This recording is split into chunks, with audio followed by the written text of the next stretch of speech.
बिस्मिल्लाहिर्रहमानिर्रहीम। अस्सलामु अलैकुम। ग़ज़वा हुनैन सन 8 हिजरी। मक्का फ़तह से इस्लाम के रास्ते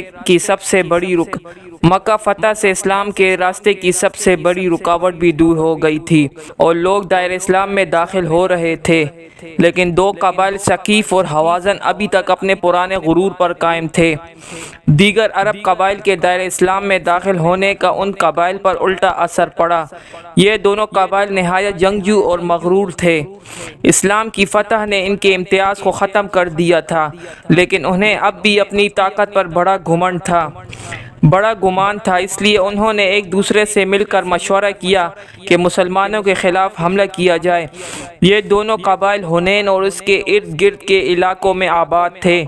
हुनैन एक वादी का नाम है जो मक्का और ताइफ के दरमियान वाक़े है। इसका फासला मक्का से कम 50 मील बताया जाता है। मुसलमानों पर हमला करने की तजवीज़ को मंजूर किया गया और बड़े ज़ोर और शोर से हमला के लिए तैयार हुए। उसमें उन कबाइल की तमाम शाखें शरीक थी और अपनी दानिश में हो इस्लाम के बढ़ते हुए सैलाब को रोकने जा रहे थे। हजूर सल्लल्लाहु अलैहि वसल्लम फ़तह मक्का के बाद अभी तक मक्का में ही थे। यहीं पर आप सल्लल्लाहु अलैहि वसल्लम को उन कबाइल के हमले की तैयारियों की इत्तला मिली। तहकीक हालात के लिए हज़रत अब्दुल्ला रज़ी अल्लाह तआला अन्हु बिन अबी जदरत को रवाना किया गया। हज़रत अब्दुल्ला रज़ी अल्लाह तआला अन्हु कई दिन तक दुश्मन की फ़ौज में जासूसी करने के बाद वापस आए और पहले सुनी खबर को हकीकत बताया। अब इसके सिवा कोई चारा ना था कि मुसलमान भी हमले की तैयारियां करें। गो के अब किसी हमले की उम्मीद ना थी, लेकिन शायद इस्लाम के ये चंद दुश्मन अरब में अभी भी बाकी थे और इनके गुरूर के खात्मे का वक्त भी आ चुका था। आप सल्लल्लाहु अलैहि वसल्लम ने 12,000 का लश्कर तैयार किया। इनमें हो तमाम लश्कर भी मौजूद था जो मदीना से हज़रत सल्लल्लाहु अलैहि वसल्लम की क़यादत में मक्का फ़तह करने आया था और अहले मक्का भी शामिल थे जो कुछ ही दिन कबल दायरे इस्लाम में दाखिल हुए थे। गर्ज़ ये 12,000 का लश्कर हुनैन की वादी की तरफ बढ़ा। ये पहला मौका था कि इस्लामी लश्कर इतनी बड़ी तादाद पर मुश्तमिल था। शायद मक्का की बगैर जंग के शानदार फ़तह का नज़ारा अभी मुसलमानों की नज़रों में था। इसीलिए कुछ सहाबा कराम रज़ी अल्लाह तआला अन्हुम अजमाइन बेख्तियार पुकार उठे, आज हम पर कौन गालिब आ सकता है। ये जुमला गुरूर की एक झलक था जो अल्लाह ताला को नापसंद था। गोया मुसलमानों से ये बहुत बड़ी गलती सरजद हो गई थी। हो तो हमेशा अपनी ताकत के बल बोते पर नहीं बल्कि तवक्कुल खुदा पर मैदान जंग में जाते थे। मुसलमानों का लश्कर जब हुनैन पहुंचा तो दूसरे दिन मुकाबला शुरू हुआ। इस्लामी लश्कर की सबबंदी हजूर सल्लल्लाहु अलैहि वसल्लम ने अपने दस्ते मुबारक से की थी। दुश्मन की फ़ौज दफातन घाटियों से निकल कर हमला आवर हुई। मुसलमान इस गैर मुतवक्किल हमले की ताब ना ला सके और बुरी तरह पसपा हुए। बाज़ बयानात है कि पहले हमले में मुशरिकीन पसपा हुए और मुसलमान उसे अपनी फ़तह समझ कर मारे गनीमत की तरफ बढ़े, लेकिन दुश्मनों ने पीछे से हमला करके मुसलमानों को हरासा कर दिया। बहरहाल मुसलमानों को इसमें पसपाई हुई जो शायद उसी लग़ज़िश का नतीजा थी जो उनसे दानिस्ता या गैर दानिस्ता हो गई थी। ऐसे मौके पर इन नौ मुस्लिमों ने भी धोखा दिया जो सच्चे दिल से इस्लाम ना लाए थे। इसी तरह मुसलमान बुरी तरह मुंतशिर हो गए, यहाँ तक कि हजूर सल्लल्लाहु अलैहि वसल्लम की ज़ात अक़दस तन्हा रह गई। आप सल्लल्लाहु अलैहि वसल्लम ने मुसलमानों को आवाज़ दी, जिसके जवाब में उन्होंने कहा, हम हाजिर हैं। आप सल्लल्लाहु अलैहि वसल्लम की आवाज़ ही ने पूरे मुंतशिर इस्लामी लश्कर को पीछे की तरफ पलटा और हो अपनी पूरी ताकत से दुश्मनों पर हमला आवर हुआ। मैदान कारज़ार गर्म हो गया। देखते ही देखते लड़ाई का रुख यखलक पलट गया और दुश्मन उसकी ताब ना लाकर मैदान जंग छोड़ने पर मजबूर हो गए। हुनैन की वादी से निकलकर उनमें से कुछ ताइफ जा पहुँचे और कुछ ने औतास जाकर दम लिया। अलगर्स मुसलमानों ने मैदान जंग जीत लिया। यहाँ से फारिग होकर हजूर सल्लल्लाहु अलैहि वसल्लम ने औतास की तरफ तवज्जो की, क्योंकि हुनैन के शिकस्त खुर्दा यहाँ आकर जमा हो गए थे। यहाँ बनु हवाज़िन का रईस वलीद बिन समा भी एक फ़ौज लेकर पहुँच गया। आप सल्लल्लाहु अलैहि वसल्लम वसल्लम ने अबू आमिर अशरी को एक फ़ौज के हमरा इनके मुकाबले के लिए रवाना किया। उसी मुकाबले में वलीद के लड़के ने इस्लामी फ़ौज के अलमबरदार अबू मूसा रज़ी अल्लाह ताला अन्हो को कत्ल कर दिया, लेकिन उस मौके पर अबू मूसा अशअरी रज़ी अल्लाह ताला अन्हो ने बहादुरी दिखाई और अलम अपने हाथ में ले लिया और दुश्मन को कत्ल कर दिया। गोया ये मार्का भी मुसलमानों के हाथ रहा।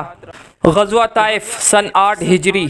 ये पहले बताया जा चुका है कि हुनैन के मार्के में शिकस्त खाकर दुश्मन की फ़ौज का कुछ हिस्सा ओतास और कुछ ताइफ जा पहुंचा था, जो मक्का से 40 मील के फासले पर है। हुनैन के मार्के में शिकस्त के बाद भी हो मुसलमानों से फिर मुकाबले के लिए तैयारियां करने लगे। ये इलाका निहायत मजबूत मुकाम था क्योंकि इसके चारों तरफ फसील थी। इस चार दीवारी या फसील से फ़ायदा उठाते हुए दुश्मन की फ़ौज काफ़ी मिकदार में रसद जमा करके यहाँ कल्लाबंद हो गई। हज़रत सल्लल्लाहु अलैहि वसल्लम ने माल गनीमत को जोराना में महफूज रखने का हुक्म दिया और ख़ुद ताइफ रवाना हुए। दुश्मन महसूर हो चुके थे, इसलिए आप सल्लल्लाहु अलैहि वसल्लम ने मुहासरा कर लिया।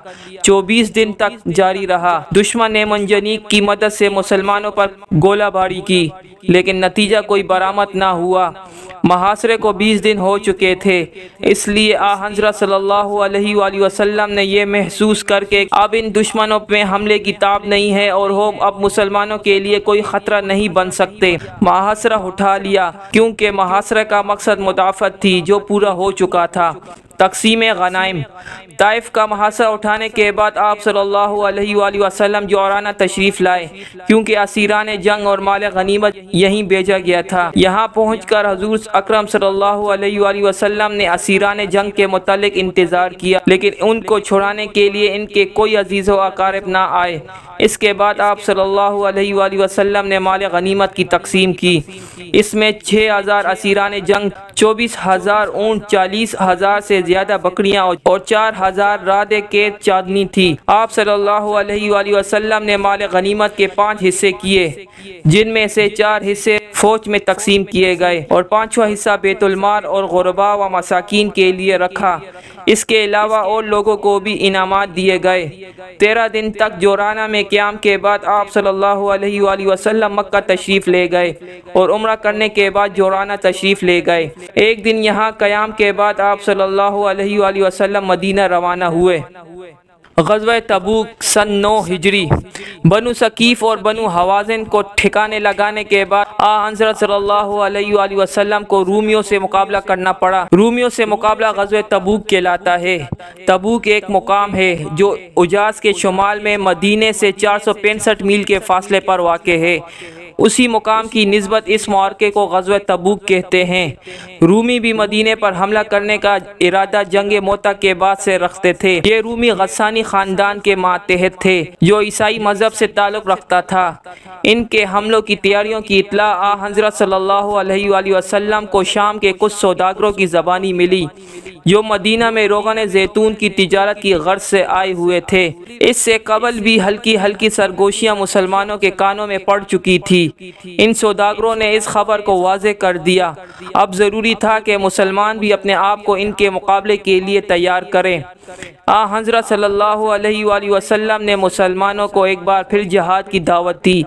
जानी और माली दोनों लिहाज से इमदाद की ज़रूरत थी। इस्लाम के जानिसारों के लिए आजमाइश का एक और मरहला आ चुका था, लेकिन मुसलमान तो आजमाइश के हर मैदान में फाते थे।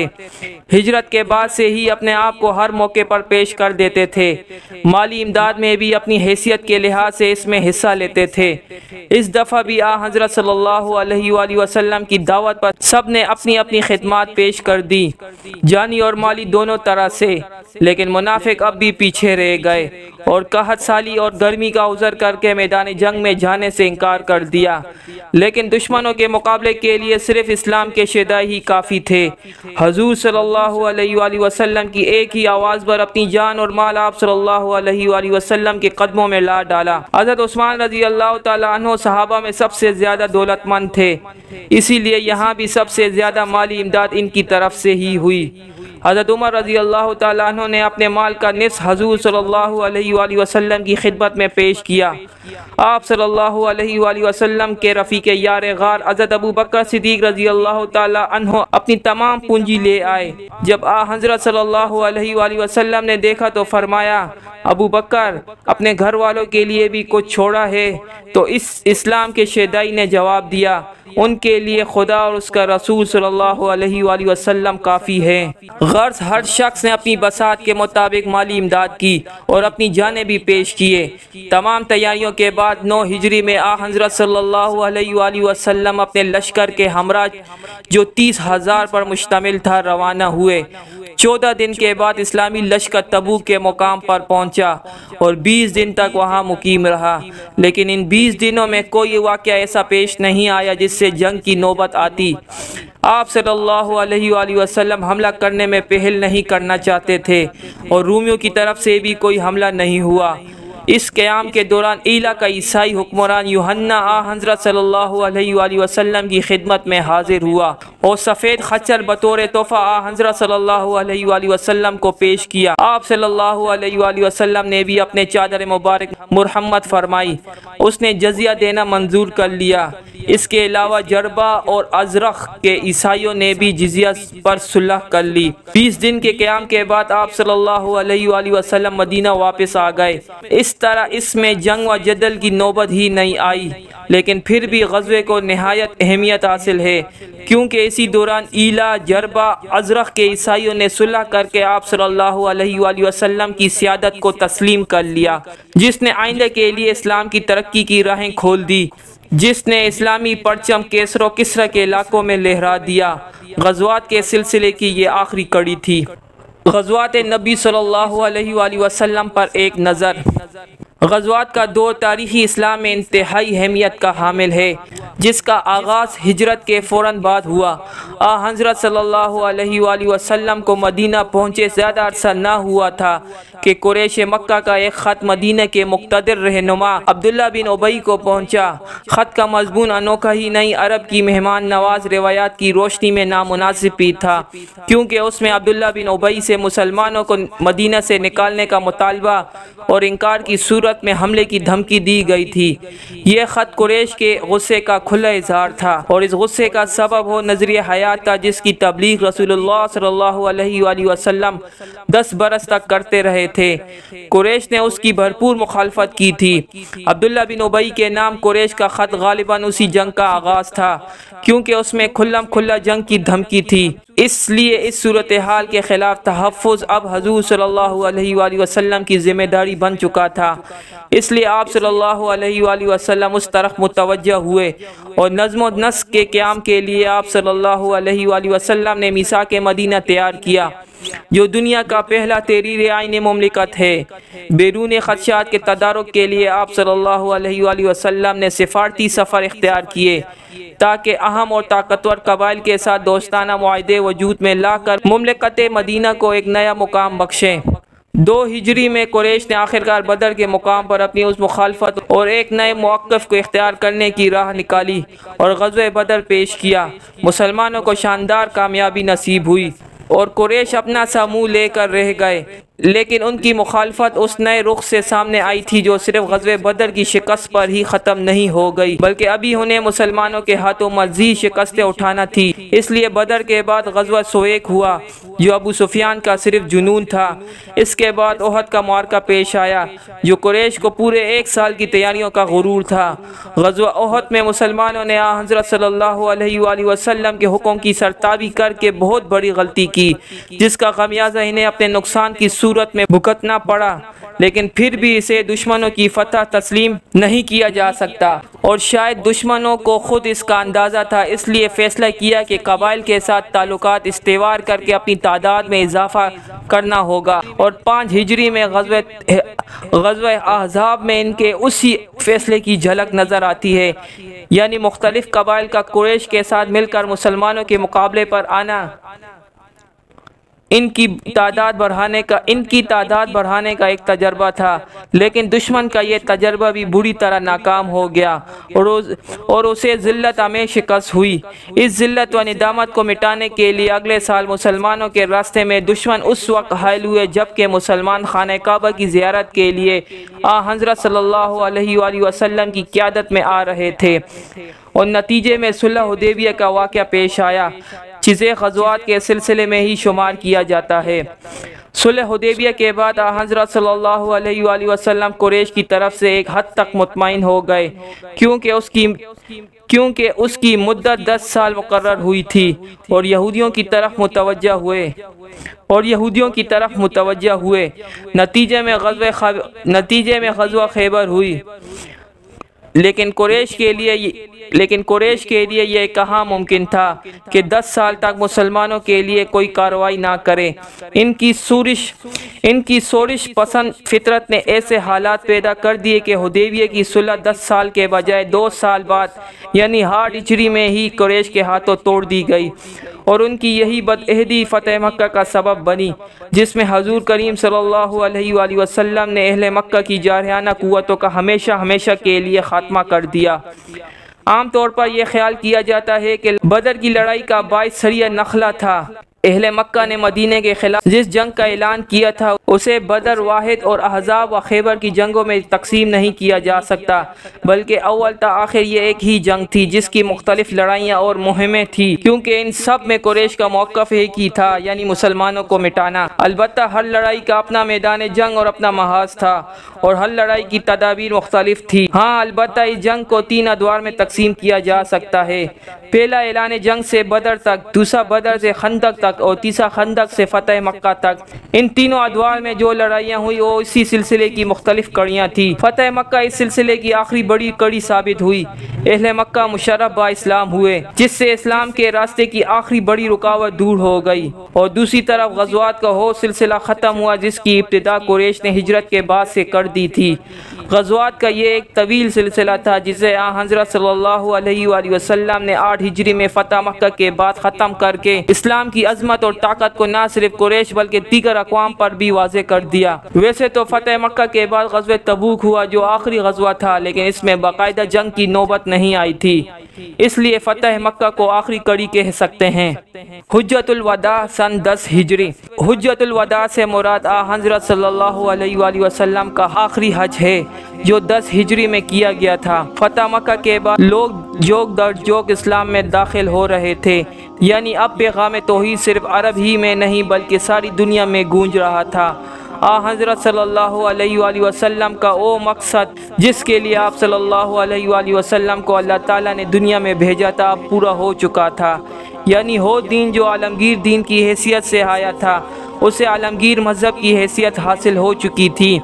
इसलिए अल्लाह ताला की तरफ से वही नाजिल हुई।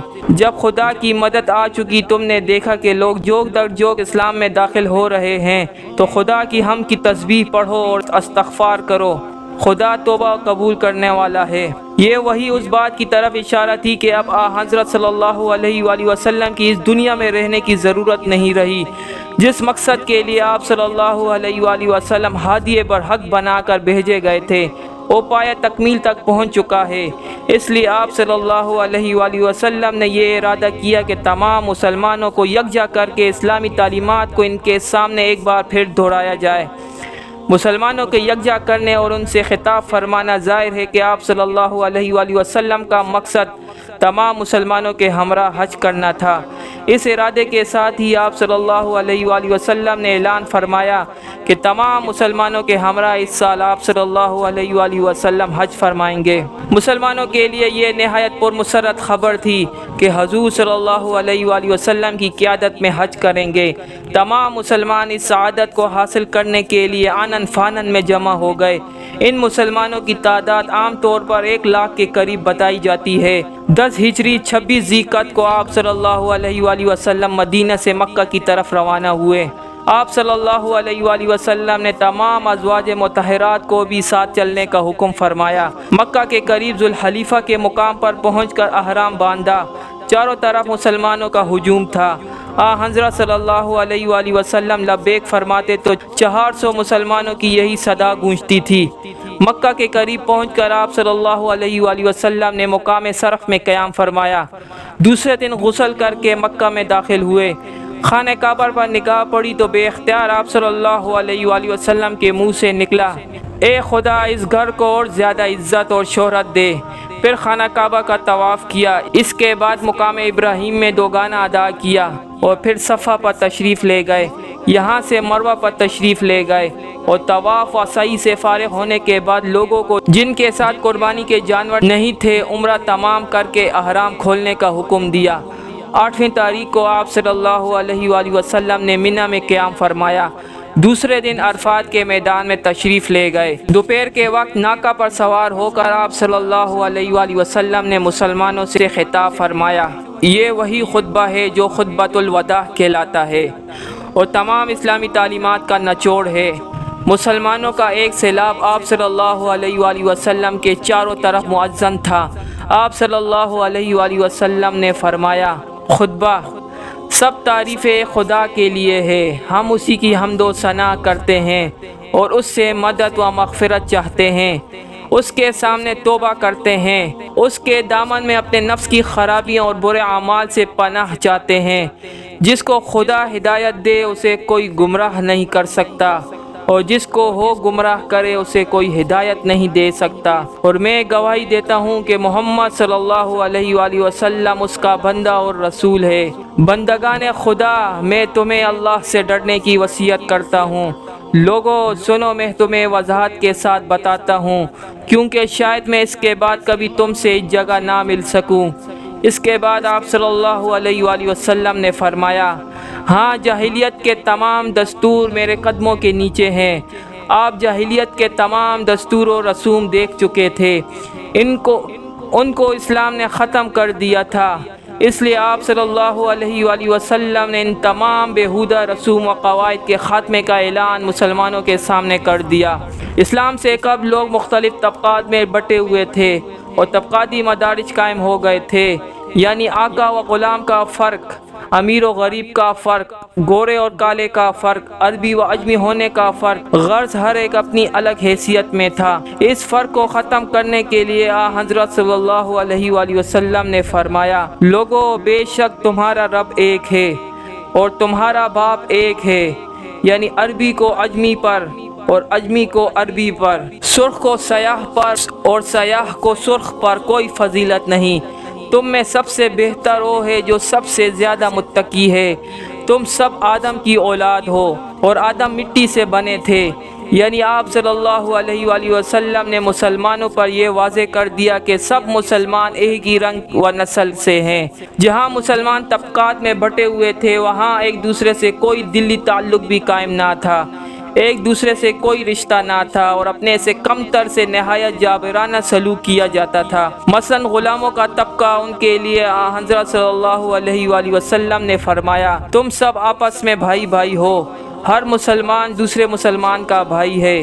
तुम्हारे ग़ुलाम, हाँ तुम्हारे ग़ुलाम, उनका ख्याल रखो, जो तुम खाओ इसमें से उनको खिलाओ, जो ख़ुद पहनो ओ उनको भी पहनाओ।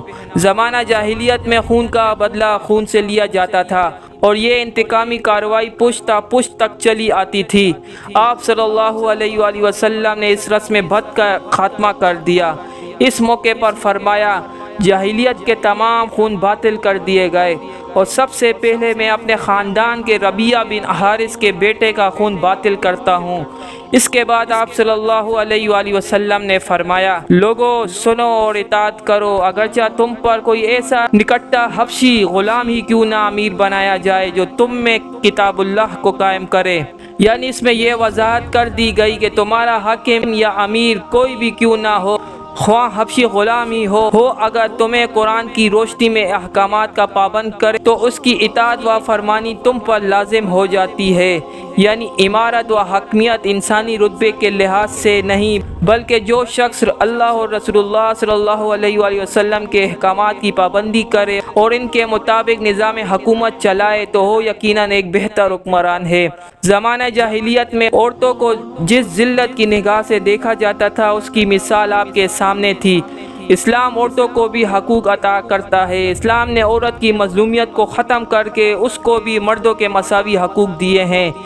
इनके हकूक़ की वज़ाहत के लिए नबी करीम सल्लल्लाहु अलैहि वसल्लम ने अपने खुतबतुल वदा में फ़रमाया, तुम्हारे ऊपर जिस तरह औरतों के हकूक़ हैं उसी तरह तुम पर तुम्हारे कुछ हकूक़ वाजिब हैं।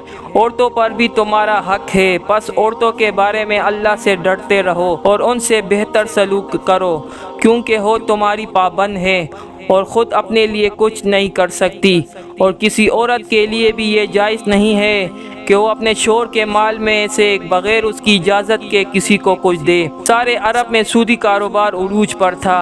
सरमायादार और गरीब का तज़ाद ज़ालिमाना रविश पर कायम था, लेकिन सूद का लेन देन इस्लाम में नाजायज़ है, यानी ये कारोबार एक बुरा फ़ेल है। इस बुराई से बचने की तलकीन आप सल्लल्लाहु अलैहि वसल्लम ने इस तरह फरमाई, तमाम सूदी कारोबार आज से ममनू करार पाता है, और सबसे पहले इसकी इब्तिदा में अपने ख़ानदान के अब्बास बिन अब्दुल मुत्तलिब के सूद को बातिल करार देकर करता हूँ। इस्लाम में विरासत के भी असूल वज़ा कर दिए गए हैं, इनसे हट कर वरासत लेना जायज़ नहीं है। इन असूलों को आप सल्लल्लाहु अलैहि वसल्लम ने अपने खुतबे में इस तरह फरमाया, खुदा ने मीरास में हर वारिस का जुदागाना हिस्सा मुकर्रर कर दिया है। अब किसी वारिस के लिए वसीयत जायज़ नहीं है। लड़का उसका है जिसके बिस्तर पर पैदा हो, और जो शख्स अपने बाप के अलावा किसी और की तरफ अपनी निस्बत करे, और जो ग़ुलाम अपने आका के अलावा किसी और की तरफ अपनी निस्बत करे, उस पर खुदा की लानत है। इस्लामी तालीमात का मंबा व मरकज़ अल्लाह ताला की हो किताब है जो हज़रत सल्लल्लाहु अलैहि वसल्लम पर नाजिल हुई। इंसान के किरदार व अफ़ाल को सिरात मुस्तकीम पर चलाने के लिए कुरान करीम ही वो किताब है जो हज़रत सल्लल्लाहु अलैहि वसल्लम के बाद मुसलमानों की रहबर है। कुरान करीम की अज़मत व अहमियत आप सल्लल्लाहु अलैहि वसल्लम ने इन अल्फाज में बयान की, लोगों मेरी बात समझ लो, मैंने हक़ के तबलीग अदा कर दिया और तुम्हारे दरमियान ऐसी चीज़ छोड़े जा रहा हूँ कि अगर तुम उस पर कायम रहे तो कभी गुमराह नहीं हो सकोगे, यानी किताबुल्लाह और उसके नबी सल्लल्लाहु अलैहि वसल्लम की सुन्नत। इसके बाद आप सल्लल्लाहु अलैहि वसल्लम ने फरमाया कि अगर क़यामत के दिन तुमसे मेरी बाबत दरियाफ़्त किया जाए तो क्या जवाब दोगे? सब ने यक ज़बान होकर कहा, हम यही शहादत देंगे कि आप सल्लल्लाहु अलैहि वसल्लम ने खुदा का पैगाम पहुंचाने का हो फ़र्ज़ जो आप सल्लल्लाहु अलैहि वसल्लम पर अल्लाह ताला ने आयत किया था पूरा कर दिया। मुसलमानों के इस जवाब पर आप सल्लल्लाहु अलैहि वसल्लम ने आसमान की तरफ अपनी उंगली मुबारक उठाई और फरमाया, ए खुदा दू गवाह रहना। ये अल्फाज आप सल्लल्लाहु अलैहि वसल्लम ने 3 बार अदा किए। इन अल्फाज के साथ ही ये आयत नाजिल हुई, आज हमने तुम्हारे दीन को मुकम्मल कर दिया और अपनी नेमत तुम पर तमाम कर दी, तुम्हारे लिए मज़हब इस्लाम का इंतखाब किया। इस आयत के ज़रिए अल्लाह ताला ने वजाहत कर दी कि इस दीन की आज तकमील हो गई जिसके लिए हज़रत सल्लल्लाहु अलैहि वसल्लम को दुनिया में भेजा गया था। वही के सिलसिले की ये आखिरी आयत थी। खुतबतुल वदा की अहमियत। हज़रत सल्लल्लाहु अलैहि वसल्लम ने अपने खुतबे में तमाम इस्लामी तालीमात का खुलासा पेश किया, ज़िंदगी के हर पहलू की वजाहत फरमाई।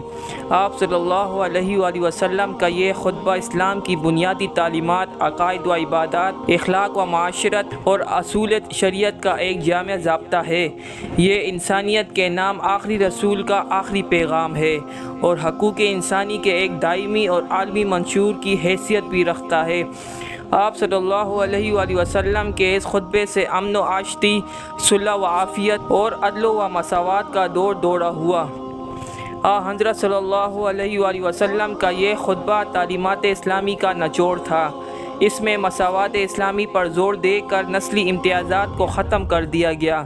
इस मसावात से अख़वत इस्लामी ने जन्म लिया, ग़ुलामों को मुआशरे में मुअज़्ज़ज़ मुकाम हासिल हो गया और औरतों के हकूक़ की निगहदाश्त कर दी गई। तारीख़ में पहली दफ़ा बहरा रो अरबों को मुनज़्ज़म हुकूमत का शहरी बनाया गया।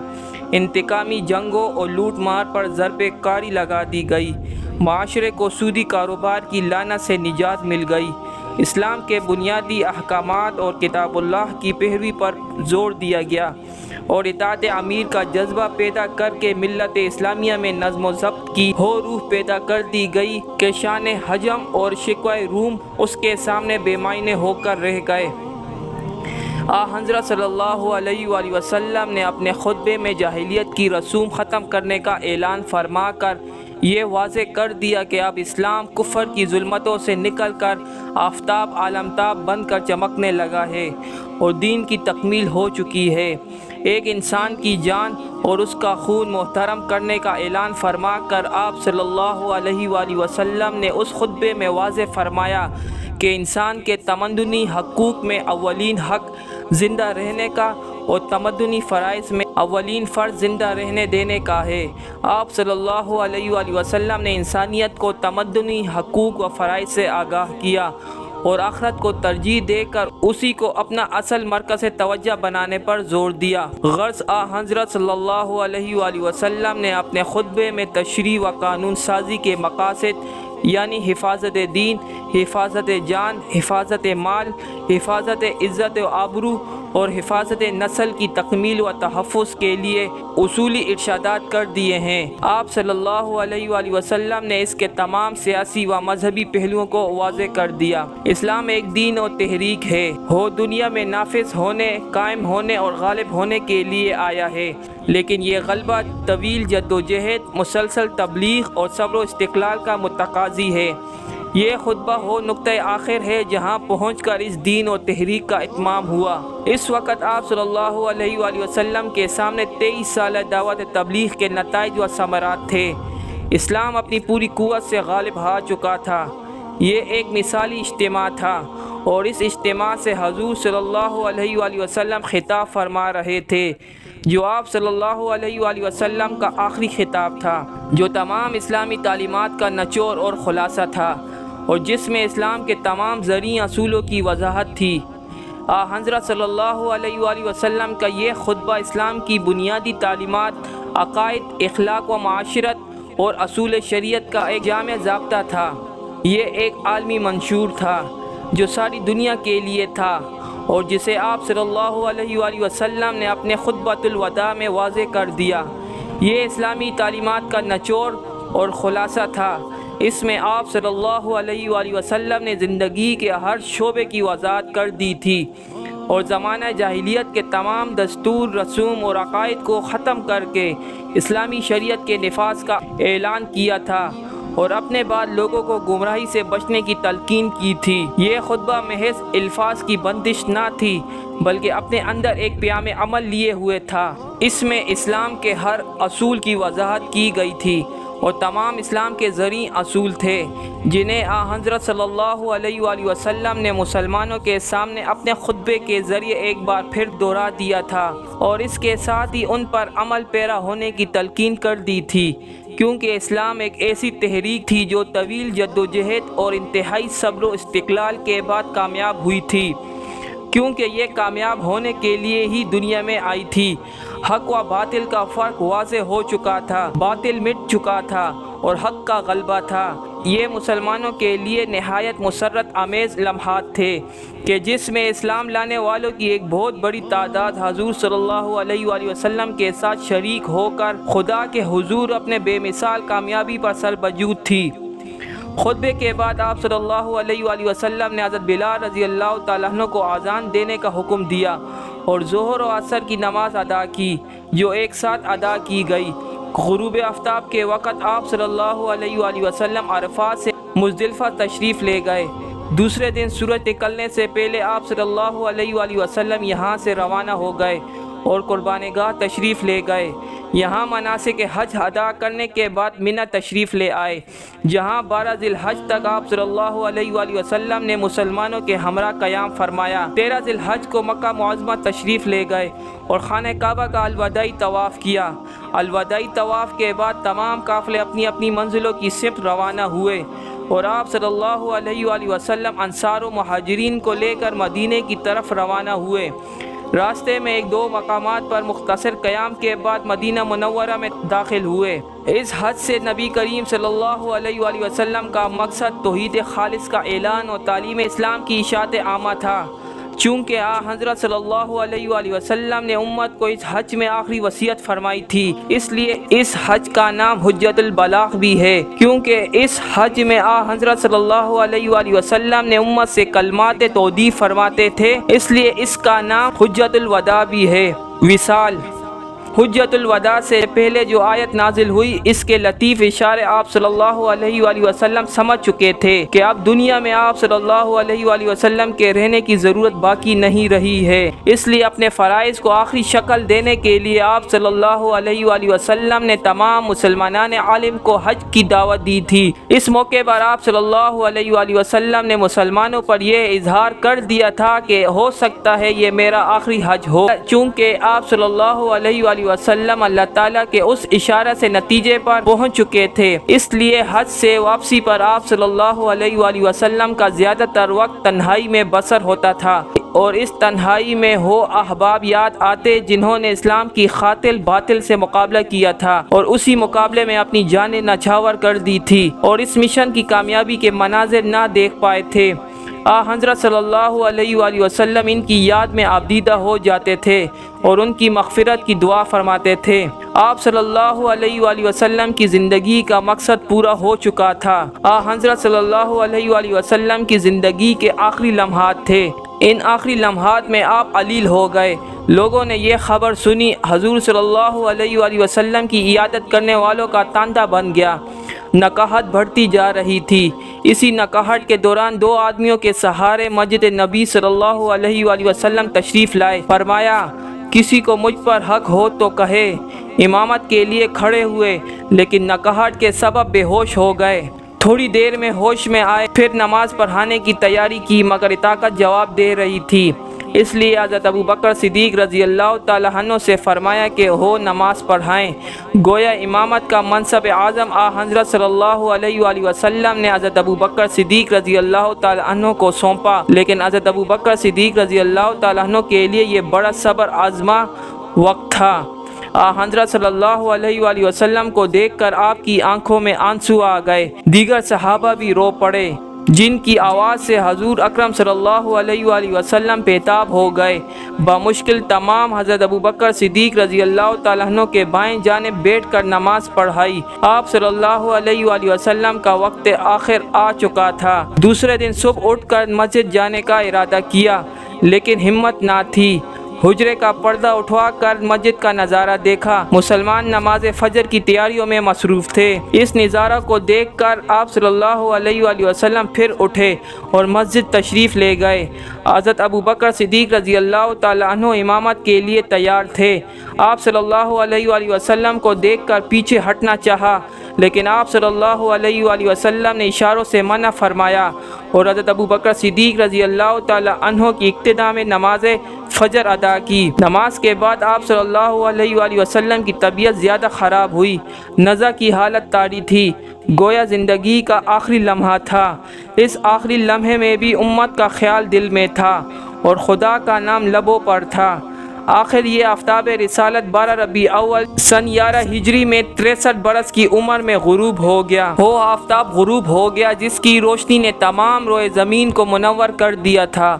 वो आफ्ताब गुरूब हुआ जिसकी चमक ने दुश्मनों को ज़ेर कर दिया था। वो हस्ती दुनिया से उठ चुकी थी जिसने सारे आलम में इस्लाम का बोलबाला किया था, जिसने अपने सब्र और इस्तिक़लाल से हक़ को बातिल पर गालिब कर दिया था। मुसलमानों के लिए ये एक अजीम नुकसान था। मुसलमान उस हादिये पर हक़ सल्लल्लाहु अलैहि वसल्लम की रिफ़ाक़त से महरूम हो चुके थे, लेकिन उस आकाए अरब सल्लल्लाहु अलैहि वसल्लम की सुन्नत पर चलना ही मुसलमानों को कामयाबी से हमकिनार कर सकता है। इंसानियत की तामीर के लिए भी यही ज़रूरी है कि आकाए दो जहां सल्लल्लाहु अलैहि वसल्लम के बताए हुए असूलों पर अमल पैरा हों। इंसानियत की मेराज यही है। अल्लाह का मोमिनों पर यह एहसान अजीम है कि उसने इनमें खुद इन्हीं में से वो रसूल सल्लल्लाहु अलैहि वसल्लम भेजा जो इन्हें अल्लाह की आयात सुनाता और उनका तज़किया करता है और किताब व हिकमत की तालीम देता है। अल्लाहुम्मा सल्लि अला मुहम्मदिन व अला आलि मुहम्मद कमा सल्लैता अला इब्राहीम व अला आलि इब्राहीम इन्नका हमीदुम मजीद। अल्लाहुम्मा बारिक अला मुहम्मदिन व अला आलि मुहम्मद कमा बारकता अला इब्राहीम व अला आलि इब्राहीम इन्नका हमीदुम मजीद।